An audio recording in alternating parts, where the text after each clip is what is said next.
Me therapist, you patient? You got something wrong, I fix it?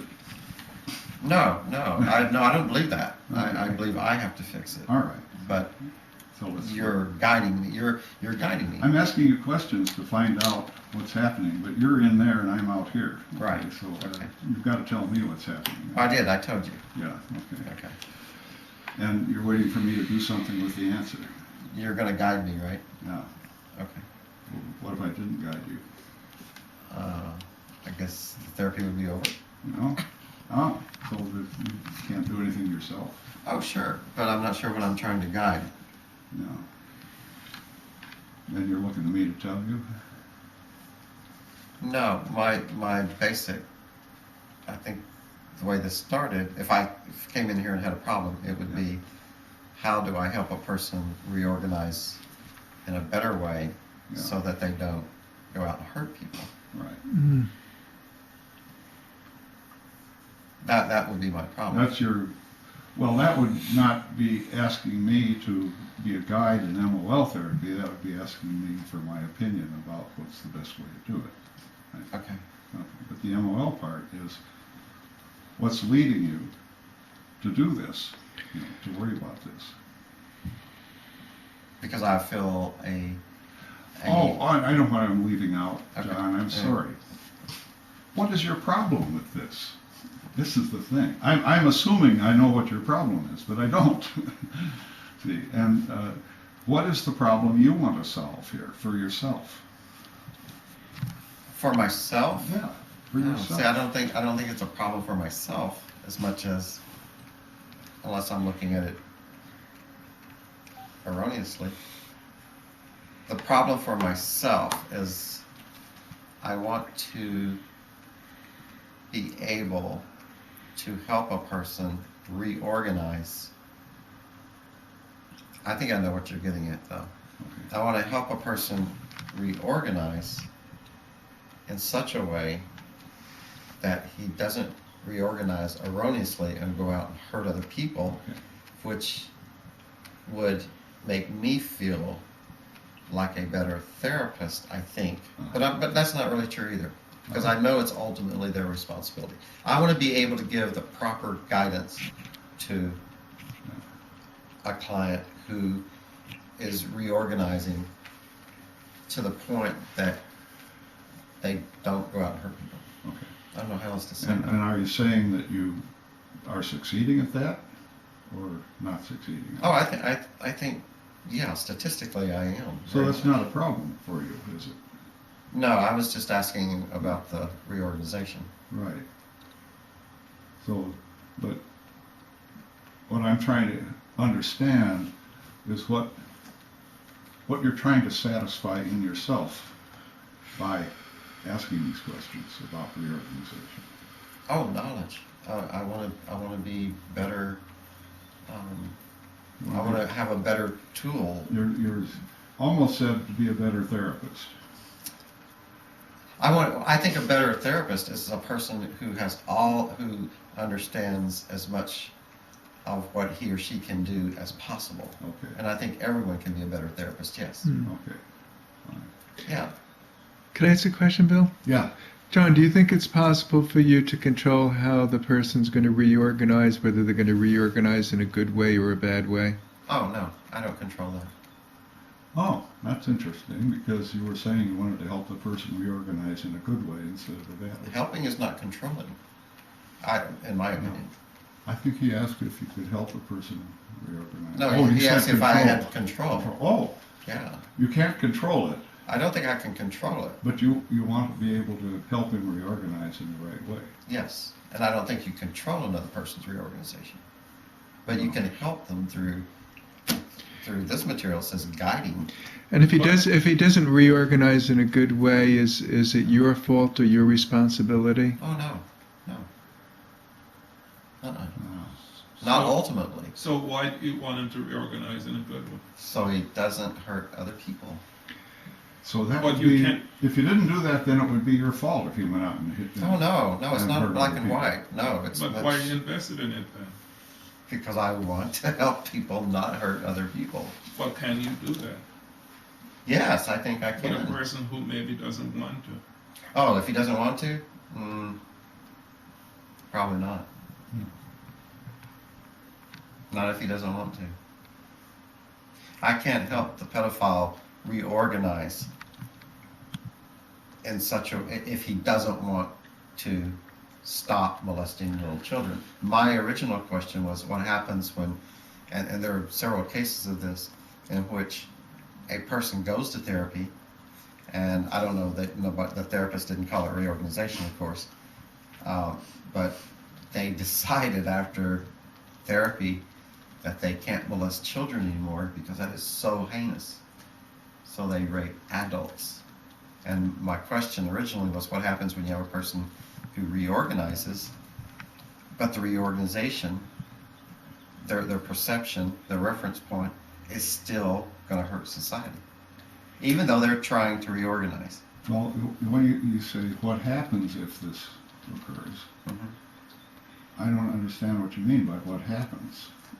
That's what they do then. What does isn't the therapist do if he or she feels, because you're saying that the MOL therapist doesn't give suggestions, and as you originally said, what if he goes out and hurts people or so on? My question was, what in MOL therapy does the therapist do when he or she believes that the reorganization is also going to take a bad turn? Well, and you're saying that ruling out giving suggestions means that you're ruling out something that would be effective. Well, Is giving suggestions effective? yeah, I think so. Oh, okay. With some people, sure. You think giving suggestions to people? No, sure. I just gave change their I just behavior. gave an example of my wife's therapy. Now, what if they don't take your suggestion? But what if they do? Well, if they do, then they do. Right. So you can give suggestions Well, of course, anybody can give suggestions. The only Within- question is, what's the effect? within the realms of MOL therapy. It's okay to give suggestions. Well, when you give suggestions, sure, of course, but if you have to pay attention to the answers you get Sure. after you give the suggestion. Okay. My own track record is I get about 2% compliance and 98% rejection. So I'm not very good at giving useful suggestions to people. Maybe Yeah. other people are better at it. Okay. And more practice. Could I ask John a question about hurting Sure. people? John, if you ask the person directly that you're working with, is it important for you to not hurt people, or does it not matter to you if you see yourself as hurting other people? What would these people that you work with say? Well, it'd be a variety of answers depending on the person. Okay, but is that so? If a person, would your people say that it's important to me not to hurt other people? Is that a likely answer for the people you're working with? Not a genuine answer. Not a genuine answer. So if your goal is that you don't want this person to go and go out and hurt people, but if that's not really an important goal to them, then there's really nothing you can do about it unless it becomes an important goal to them. Oh, okay. I was thinking from the point when I asked that question that some people will mistake a therapist's response as validating their behavior or their perceptions of what they want. So I just wanted to see how you can not validate their responses in MOL therapy. Like I know in Adlerian, this is at the point where you would say, well, why do you feel the need to be powerful over anyone? So you decided not to show your power over a child. So you've decided it's okay to show power over an adult female. Why are you still feeling inferior, and what can we do to change that inferiority? I wouldn't say it exactly like that, but why are you needing this power to feel better about yourself? But how do you know? I mean, so they're not trying to hurt somebody; they're just trying to have power over somebody. That's correct. Yeah. So Some of that them. so that's their goal. All right, well, I'm getting a picture here. not to offer suggestions or not to show disapproval of what the person is doing. That's true. Would be interpreted Is as to validate them. Yes, yes. Is implied If you permission don't, to so continue. the therapist, if the therapist thinks that what the person is doing is wrong, then the appropriate treatment is to show that you disapprove of it. Is that right? Well, not problem I'm having is that everything seems to be like it's in black and white, but it isn't. There's somewhere in the middle. Yeah. It's not that you just don't validate or give that implied consent that it's okay to go out and do those things. Now, how would you find out whether you're validating it or not? Well, if they go out and do it, Well, and then by they turn asking around them. and say, "Well, Dr. White, you didn't say don't do What it." about asking them? I'm sorry. What about asking them? Do you feel that I'm validating your behavior? You could do that. Yeah, Yeah. that's a good answer. Yeah. And if they, So- if But they, then if they say yes, then the therapist says, And he says, well, I have to drop out of my role as a therapist and tell you that I don't. okay. But you're always there's the situation you and I probably that I have to come to terms with. See, I feel like you're always a therapist in that office. Yeah. When you're sitting there and you're always a therapist. But when you're disapproving of somebody to his face, are you being a therapist? Can therapists disapprove? As a person, yes. No, as a therapist. role, As a therapist, can you disapprove what your client is going to do?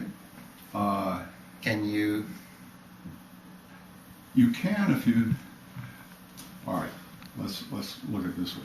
Is it effective if you disapprove overtly of the client's behavior? And I think in some cases, and here we go with transference. yeah, I think in some cases it is effective, and in some cases it may right. have them do just the opposite. Well, if it's effective, then how long is it effective? Do you have to keep disapproving of them, or is once enough? I don't think that matters. Well, if once isn't enough, it means you have to keep disapproving him. Okay, So yeah. you have to follow him around, right, and be sure that you're there when he has the urge to do something to disapprove of. I don't think that's possible. No, I don't either. But So that to the me is not conditions you're saying, that to me is not if even over. disapproval is effective with one application, you know, in the session, you say, I disapprove of what you're doing, you show it in some way. Now, if that's effective, then he will go off and not do it. For some people, Even when you're not there. yeah, and it's the way they think. It's that validation. It's that sense of entitlement, and sometimes that sense of entitlement is needed to be validated. Some of these guys are really immature thinking. Uh-huh. So here's what I'm thinking. When I left here yesterday, I said, this is a great kind of therapy at this stage in my career, because I don't want my ego involved as much with clients. I don't want to feel like I have to bring a super ego to the session. I want them to do the work. I don't want to feel responsible for them. And this is a great antidote to burnout, MOL. I feel lighter. I'm just sitting there, I'm doing MOL, and I don't have to be their supportive super ego. I think you bring a lot of super ego to the session. And I think that's troubling to you, because you have a very strong super ego. And now I don't know how that translates in MOL, but to actually be What do you mean? What do you mean? I get the sense that part of therapy to you is to be the superego on their shoulder, that I'm not doing my job if they don't get from me that what they're doing is Oh wrong. no! That's no. It's I don't not feel wrong. that at all. Okay. No. Well, you're looking at the other half of it, Okay. which is to say, I don't want to give the impression that I do approve. That's correct. Yeah. Now I have another Well, thing. no, but that's not. But it goes beyond that. I don't want to give my impression that I do approve, because I know in some of these guys' minds they will take that non-impression that I validate, and I think, well, at least that's better. Mm-hmm. Now technically, when John kept saying you don't, after the second you don't, I would have said, say I don't. Yeah. Now, do MOL people do that? Well, I would probably, but in an indirect way. How would you say that? I am not sure. I might ask who doesn't.